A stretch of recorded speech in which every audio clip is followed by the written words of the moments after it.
Le capteur haute pression est utilisé sur les véhicules diesel common rail et essence à injection directe. La valeur émise par le capteur peut être visualisée en interrogeant la mémoire du calculateur à l'aide de la prise de diagnostic. Les codes défauts P0-190 à P0-194 permettent d'identifier si le capteur a envoyé des informations erronées. Si c'est le cas, il est nécessaire d'interroger les paramètres.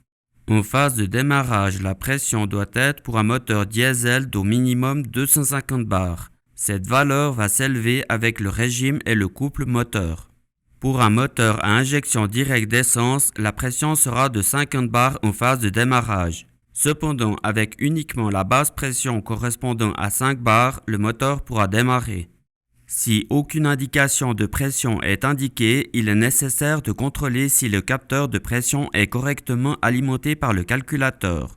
Le capteur haute pression est généralement fixé sur la rampe commune.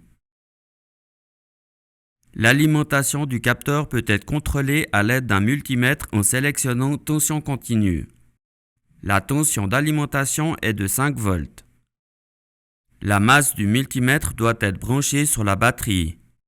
Pour contrôler la masse du capteur, il suffit de mettre la pince sur la borne positive de la batterie.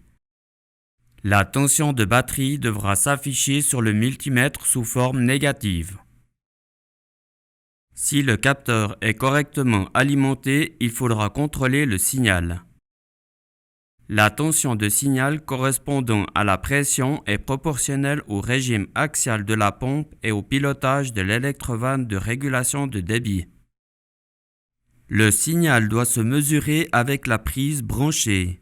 Une aiguille permettra de faire cette mesure sans abîmer le câble. En phase de démarrage, une tension supérieure à 1 volt doit s'afficher. Avec l'élévation du régime, la tension va augmenter.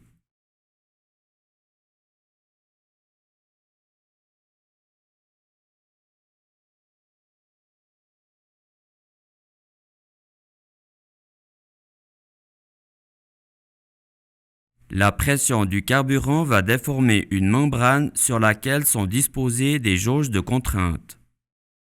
Ces jauges sont branchées en forme de pont de Wheatstone. La déformation des jauges va modifier la résistance interne.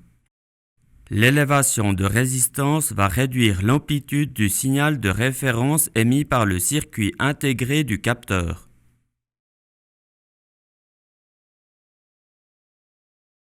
Cette interprétation sera transmise au calculateur sous forme de tension continue.